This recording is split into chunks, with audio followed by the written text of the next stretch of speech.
Hello, this is Ken, your podcast preacher. Welcome back to my podcast, Deep Waters. This podcast is brought to you by Applied Strengths Ministry, where we believe working together in our strengths is the effect of working out the will and calling of God in and through our lives.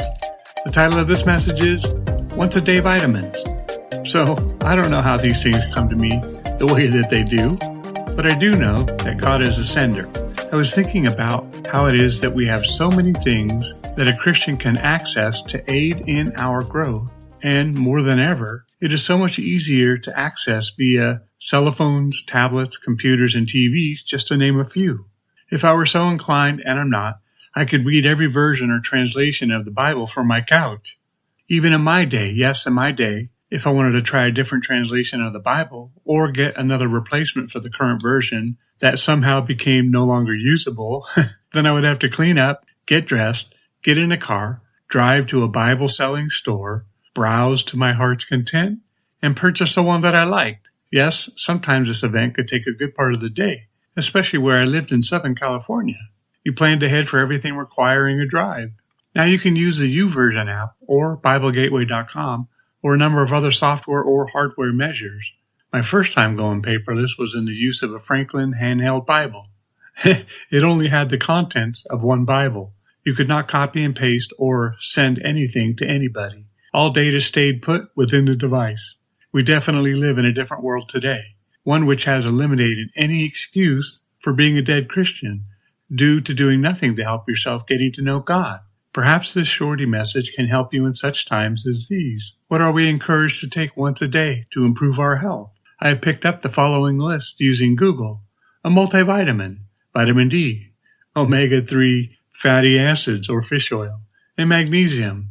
I know people that take vitamins every single day like clockwork. I know I used to be like that. I got this following list from the UCSF Health website. Number 1, water. Drink 8 to 10 cups of water daily. Number 2, dark green vegetables. Eat dark green vegetables at least 3 or 4 times a week. Good option including broccoli, peppers, Brussels sprouts, and leafy greens like kale and spinach. Whole grains. Eat whole grains at least 2 or 3 times daily. Look for whole wheat flour, rye, oatmeal, barley, and a bunch of other stuff I can't pronounce.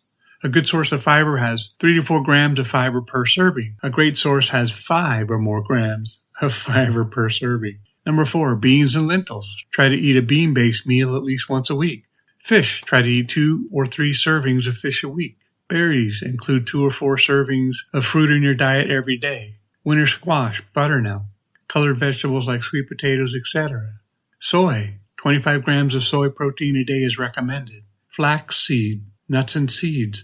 Add 1 to 2 tablespoons of ground flax seed and other seeds for food each day. Organic yogurts. For calcium. Now, I don't follow a nutritional food menu like that, although I have from time to time.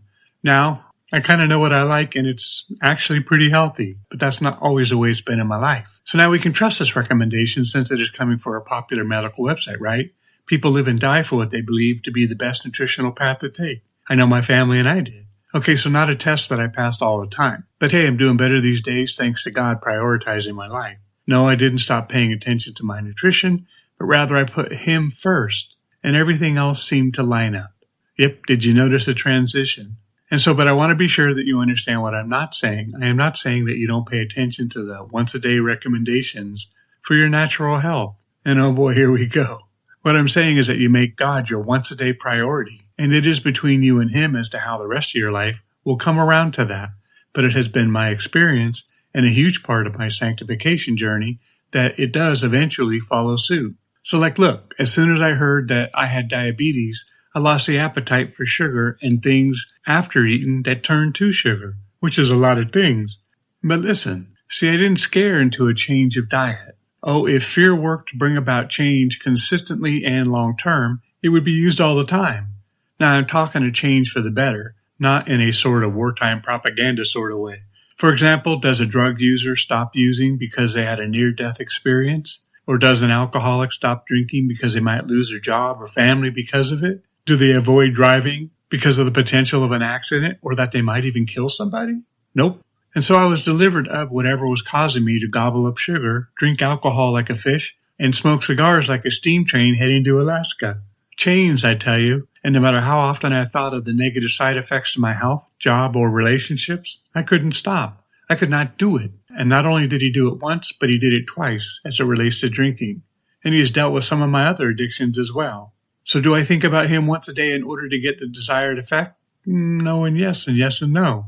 The reasons I focus on God and pursue my relationship with him is that I truly do want to know him. And yes, I do really appreciate that he wants me pure, holy, undefiled, completely sanctified, righteous, just like him in all the ways possible. And let's not forget about free.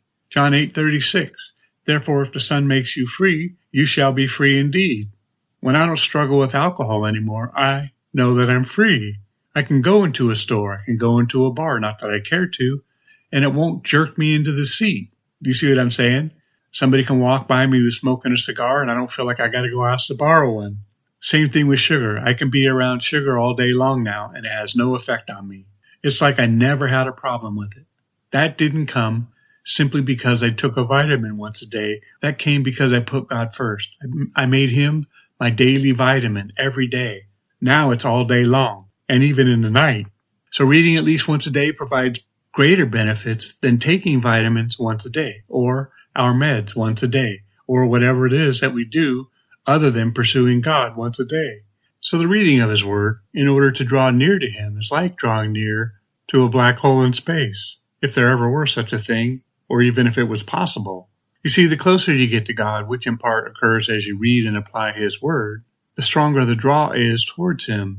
You will be drawn into a place, a secret place, able to receive all kinds of benefits that exceed beyond your imagination and ability to totally understand.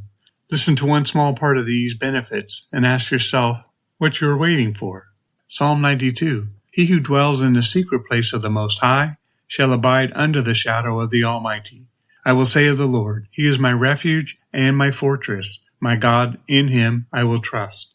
Surely he shall deliver you from the snare of the fowler, and from the perilous pestilence. He shall cover you with his feathers, and under his wings you shall take refuge. His truth shall be your shield and buckler. You shall not be afraid of the terror by night, nor of the arrow that flies by day, nor of the pestilence that walks in darkness, nor of the destruction that lays waste at noonday. 1,000 may fall at your side, and 10,000 at your right hand, but it shall not come near you. Only with your eyes shall you look, and see the reward of the wicked. Because you have made the Lord, who is my refuge, even the Most High, your dwelling place. No evil shall befall you, nor shall any plague come near your dwelling. For he shall give his angels charge over you, to keep you in all your ways. In their hands they shall bear you up, lest you dash your foot against a stone. You shall tread upon the lion and the cobra, the young lion, and the serpent you shall trample underfoot. Because he has set his love upon me, therefore I will deliver him. I will set him on high, because he has known my name. He shall call upon me, and I will answer him. I will be with him in trouble. I will deliver him and honor him. With long life I will satisfy him and show him my salvation. You see, in verse 14, it transitioned to Jesus specifically speaking to us. So is there a greater daily habit other than getting to know the one in whom you will spend eternity with? What daily habit do you have that you can simply exchange for the creation of a new daily habit, which is that of you spending time with God through his word and you're chit-chatting with him? Yes, prayer is talking with God. Conversation is talking and listening. God's heart is that you would then apply what you have heard, that you would do what you know to do, as he explained or gave a command in that secret place for you to do. A word of caution, just because he told you to do something doesn't mean that those instructions now become your focus to preach. No, this is why we call it a personal relationship with God. Let me give you an example. If two guys struggle with drinking, if they become Christians or are Christians, the process for being delivered from that thing will be different for each of them.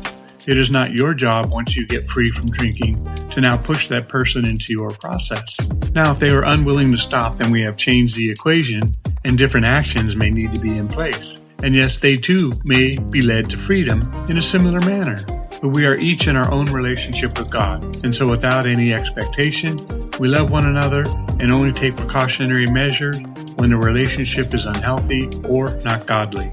The point is that no two Christians living in the presence of God and doing so, just as intended by God, will look the same. So leave it alone. Well, I hope this helps and encourages you to get in your word. 2025 is upon us, and it's a good time to start a new habit. Well, that's it for today. Remember, it's not what you find wrong or disagree with regarding these messages, but what you can take away from it. Together we can do more to impact the kingdom than if we work alone. Let's flip the script and kill, steal, and destroy the works of the enemy and create space for the light of life to shine through into people's lives. Plant a seed and click on the like and subscribe button. Let's build this ministry together. Thanks, and see you next time in Deep Waters.